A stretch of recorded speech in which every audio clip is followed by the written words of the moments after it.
Ya teman-teman, kembali sama saya. Di sini saya akan merakit PC lagi ya, dimana PC-nya ini hampir sama dengan yang saya rakit sebelumnya, yang ini ya. Ya karena orangnya tersebut dia tuh ingin seperti itu, sama persis lah. Tapi di sini agak beda sedikit sih, karena di bagian RAM-nya, SSD-nya dan juga di bagian hard disk-nya. Ya dimana kalau CPU cooler-nya sama sebenarnya, tapi di sini belum datang barangnya baru besok datangnya, jadinya kita skip untuk CPU cooler-nya. Kita akan memakai stok cooler-nya Intel dulu untuk menghemat budget lah, misalnya seperti itu. Sebenarnya saya tuh memakai PC cooler GIX 4S itu ya, yang RGB itu, karena ya barangnya dia tuh telat datangnya besok, maka dari itu saya akan menggunakan stok cooler Intel aja. Seperti itu, dan ini tanpa VGA tambahan, karena harga VGA tersebut pada naik semua ya sekarang ya, yang second 1060 aja juga naik, jadi 2,6an, padahal dulu itu 1,7, 1,8, jadinya seperti itu, naik semua.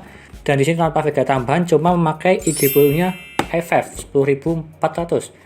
Jangan beli yang F, kalau F itu tidak ada ya. Seperti itu, dan ini totalnya semua itu sekitar 7 jutaan.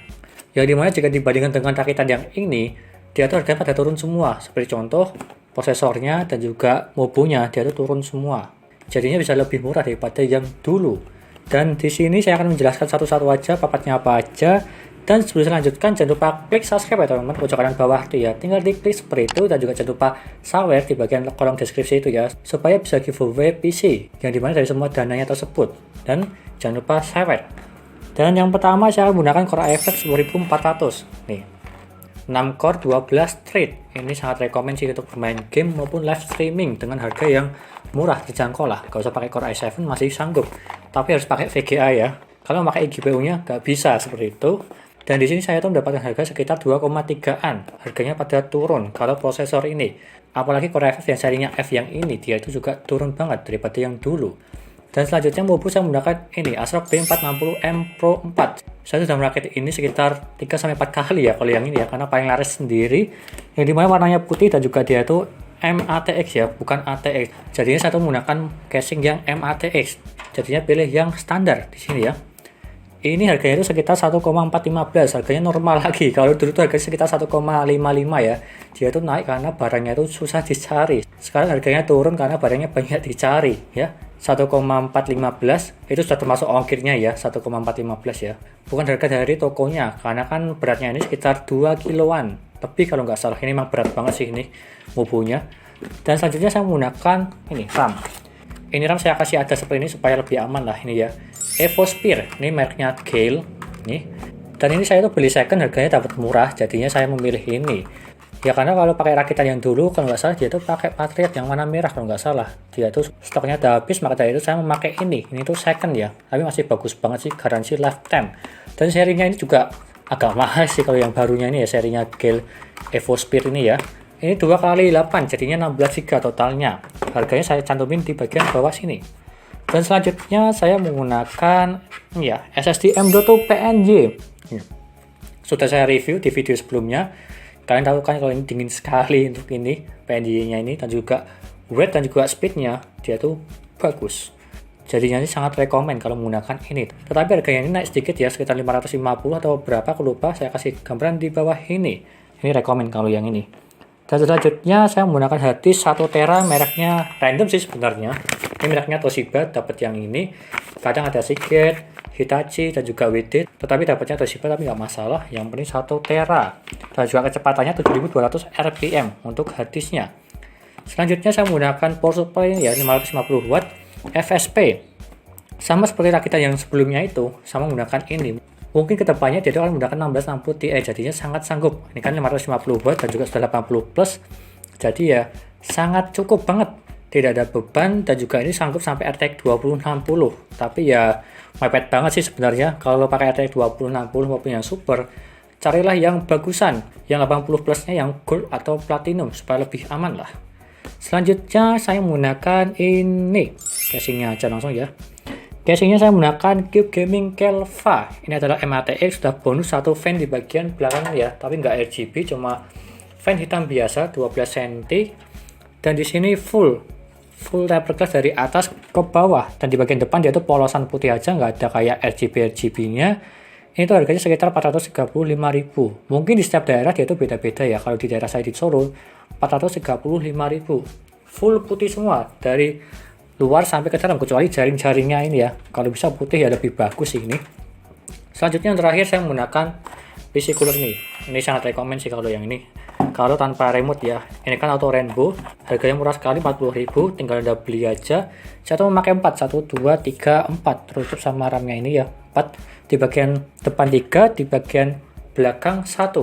Mungkin ini nggak saya pakai ya yang free-nya ini, fan tambahan. Mungkin saya kasih di dus saja untuk yang ini. Dan totalnya semua ini yaitu 7 jutaan. Sangat murah sekali. Tapi belum VGA ya. Kalau ingin VGA sementara ya 750 Ti maupun 1050. Harganya sekitar di atas 1 juta. Kalau yang 1050 itu sekitar 1,6. Tinggal beli aja sebagai VGA sementara untuk menyandingkan dengan ini. Dan kita lanjutkan saja untuk reviewnya, tapi saya rakit dulu ya. Yuk.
Dan lalu yang pertama saya akan tes untuk booting Windows ya, dimana saya klik tombol power dan kita tunggu aja seberapa cepat.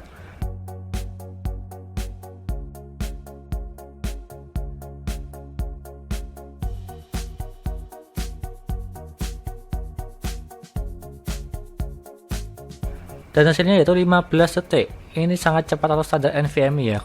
Dan juga dilihat ini bagus untuk SSD-nya NVMe PNY. Yang sebelumnya saya pernah rakit PC sama menggunakan PNY, tapi agak berbeda jauh ya dari segi detikannya. Tetapi kalau yang ini cepat. Kalau yang dulu itu 19 detik kalau nggak salah, tetapi ini 15 detik, jadinya cepat. Mungkin beda spek, beda kecepatan ya, seperti itu. Dan kita lanjutkan saja ke HD Sentinel untuk melihat kesehatan dan juga performanya. Dan yang pertama SSD 100% semua dari segi performa dan juga kesehatannya. Dan juga dari segi suhunya dia itu 10 derajat. PNY memang seperti itu sih, sangat dingin. Dan juga ditambah dengan heatsink dari bawaan Mobonya, ASRock B460 Pro 4 yang berwarna putih itu. Jadinya ini sangat dingin. Dan kita cek dari segi harddisknya, dia itu 100% semua. Dari segi performa dan juga kesehatannya 100% semua. Dan juga dari segi suhunya 29 derajat. Terbilang dingin kalau ini 29 derajat. Rata-rata biasanya 35 atau 40, tetapi ini 29 derajat, ini dingin. Ya random sih kalau ini, harddisknya kan second ya, kadang ada yang bagus ada yang tidak. Dan kita lanjutkan saja ke Crystal Disk Mark ya, dimana saya mau tes untuk PNJ-nya, SSD NVMe-nya. Dia itu mendapatkan 1690 untuk membacanya dan juga menulisnya 1144. Jika kita bandingkan dari segi websitenya maupun dari segi DUS-nya, dia itu tertulis 1700 up to-nya untuk membacanya dan juga menulisnya 1100 untuk up to-nya. Kita bandingkan dari segi membacanya, dia itu 1112 lah, hanya terpaut 10 Mbps. Dan jadinya kita bisa bilang sama ya untuk membacanya. Dan dari segi menulisnya dia itu malah melebihi 44 lah, dari 1100 ke 1144 seperti itu. Dan kita cek dari segi HW monitor yang dimana saya menggunakan stock cooler. Ini tuh saya running di Cinebench R15 5 kali berturut-turut ya, supaya lebih tahu lah performanya bagaimana. Dan minimalnya mendapatkan 32 derajat. Ya dingin sih, karena ini saya syuting di, atau bisa dibilang jam 2 pagi lah. Dan lalu untuk maksimalnya dia itu mendapatkan 77 derajat. Ini yang cukup panas sih kalau menurutku. Lebih baik menggunakan CPU cooler tambahan ya. Jangan menggunakan stock cooler Intel. Ya karena untuk jangka panjangnya sangat pengaruh sekali sih. Tetapi di PC yang saya rakit ini sebenarnya itu ada ya, memakai CPU cooler tambahan, tapi memang barangnya belum datang, jadinya saya record aja tanpa CPU cooler tambahan. Dan jadinya seperti ini, 32 derajat untuk minimalnya, 77 derajat untuk maksimalnya menggunakan stock cooler. Dan kita lanjut saja ke Cinebench R15. Di skor CPU-nya dia itu mendapatkan 1325 CPU dan juga OpenGL-nya mendapatkan 57 FPS.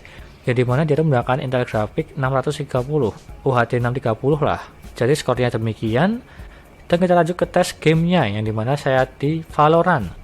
Di settingan Full HD dan juga low, yang pertama minimal mendapatkan 81 FPS, maksimal 144 FPS dan juga rata-ratanya 106 FPS. Masih di atas 100 FPS untuk settingan Full HD dan juga low, jadi masih nyaman lah. Dan selanjutnya di settingan medium, minimalnya 67 FPS, maksimalnya 110 FPS dan juga rata-ratanya 90 FPS. Masih di atas 75, jadinya ya nggak masalah sih. Jika kalian menggunakan monitor yang 75Hz, ini sangat rekomen dan juga masih lancar lah di settingan medium Full HD. Selanjutnya di settingan high, yaitu minimalnya mendapatkan 58 FPS, maksimalnya 94 FPS dan juga rata-ratanya 73 FPS.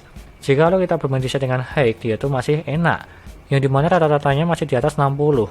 Kalau standar nyaman sih ya 60 FPS sih, kalau standar nyaman ya. Kalau ingin lebih bagus ya 75, kalau ingin lebih bagus ya 100 maupun 144 FPS. Jadi bisa dibilang ini lancar sekali untuk bermain Valorant di settingan low, medium maupun high. Dan kita lanjut saja ke game yang paling ringan, yaitu Point Blank di settingan Full HD, dan dia itu lancar di segala settingan maupun di low, medium maupun di high. Dia itu lancar semua ya bermain Point Blank meskipun tanpa menggunakan VGA tambahan. Ya karena ini emang gamenya masih ringan sih. Menggunakan Core i5 Gen 3 aja masih sanggup, apalagi menggunakan Gen 10. Dan kita lanjut ke Adobe Premiere, yang dimana saya render video di settingan Full HD tanpa editan saja, dan juga videonya tersebut 7 menit. Dan kita proses langsung menggunakan prosesor, dan dia itu mendapatkan 1 menit 34 detik. Ya terbilang cepat lah, 6 core 12 thread untuk editing sangat rekomen. Apalagi menggunakan VGA tambahan seperti yang Nvidia GTX 1050 Ti atau ke atasnya lah, yang dimana menggunakan CUDA core untuk memproses video kalian supaya lebih cepat selesainya atau merendernya lah, seperti itu. Dan kita lanjut yang terakhir dari segi dayanya, yang dimana saya tidak ngapa-ngapain di desktop atau diam aja, dia itu mendapatkan 34 watt, sangat irit 34 watt dalam posisi idle. Dan selanjutnya untuk maksimalnya dia itu mendapatkan 121 watt untuk dayanya, yang dimana saya itu bermain game Valorant di settingan Full HD dan juga high. Dia itu maksimalnya mendapatkan 121 watt, masih terbilang irit karena tidak menyentuh 150 watt atau 200 watt lah. Ya maklum sih tanpa VGA tambahan, kalau yang ini jadinya masih irit. Seperti itu, dan ini adalah rakitan yang paling rekomen untuk saat ini meskipun tanpa VGA ya, menunggu VGA turun. Kalau ingin sementara tinggal beli aja 750 Ti atau 1050 atau di atasnya untuk sementara aja, karena emang agak lama sih untuk turunnya. Seperti itu, dan ini totalnya 7 juta pas atau di bawahnya sedikit lah, karena memang tidak menggunakan CPU cooler tambahan sih. Jika lo menggunakan CPU cooler tambahan paling ya 7,150 atau 7,2 lah. Tetapi ini di bawah 7 juta atau 7 juta pas lah. Bisa dibilang seperti itu, dan semua linknya ada di deskripsi. Tinggal Anda beli aja mumpung harganya pada turun, termasuk Core i5 Gen 10. Serinya 10400 maupun 10400F pada turun semua ya. Tinggal Anda beli aja jika kalian berminat. Dan sekian dari saya, terima kasih sudah menonton, dan juga jangan lupa like dan subscribe. Dan dengan video lainnya mengenai rakit PC Intel maupun AMD gaming maupun editing, dan juga jangan lupa share ke teman-teman kalian. Terima kasih sudah menonton.